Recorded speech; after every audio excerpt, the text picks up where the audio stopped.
practically hear the history of the Braxton family being revealed. The son of Traci Braxton remained silent. He refrained from crying. He didn't shake. He just spoke the truth since he had been suppressing it for years. And as soon as he finished speaking, you could sense the change, that icy instinct, having the impression that something holy had just been broken. His mother didn't merely get sick, he claimed. She didn't simply become weaker, he claimed. He claimed that she was the victim of what had occurred to her. The Braxton family, as a whole, was shocked by the next name he uttered, which was hardly audible above a whisper. Dark workings, spiritual sabotage, and black magic. He claims that even before the cameras ever began to roll, a force had been circling their family. This is the bit, though, that made everyone gasp.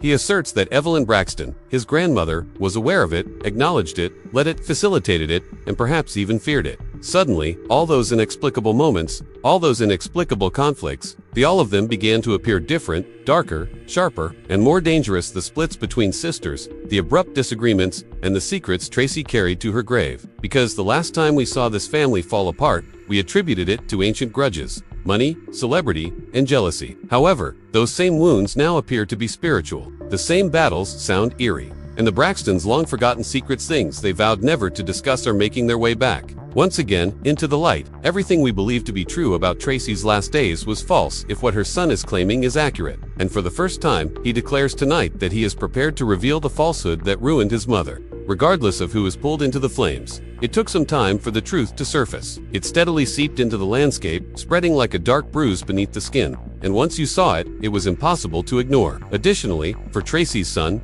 before he ever had the guts to speak up, pain had been mounting for years. People initially thought it was morning talk, a young guy attempting to make sense of the unthinkable, a child missing his mother. However, he became more in control the more he spoke. His voice remained steady. His narrative remained unchanged, and even if you tried, you couldn't make up the details, those tiny, disturbing moments. He claimed that even before she became ill, his mother was aware that something wasn't right. He recalled the nights she paced the corridor, her hands clenched so tightly that her knuckles became white as she muttered prayers to herself. "Something's moving in this house, baby, something that doesn't belong," she would say on nights when she jumped at shadows and slept with the lights on. But when he asked her what she meant, she would swallow the words, "Forse, never mind," with a smile. "Mom is simply exhausted." He recalled the transformation, how the entire family seemed to alter suddenly, and how the holidays were quieter. Children always know better. He recalled hearing whispered conversations in cars, kitchens, and behind half-closed doors about bad energy, protection, and topics we don't discuss on camera, things adults said when they thought no one was listening. How the sisters, who had once been inseparable, began treating each other like rivals instead of blood. The night Traci told him that someone in the family was working against her was what he remembered the most, though she never dared to mention names. But the fear in her voice told him everything he needed to know. It wasn't petty jealousy or another argument between sisters. Rather, it was something spiritual and ancient that she thought had started long before fame ever entered the picture. Then, as if the universe needed confirmation,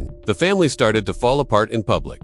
Screenshots of the sisters' heated and intensely personal arguments appeared online, with Tony accusing Tamar of betrayal and Tawanda subtly taking sides. Evelyn was always the fiery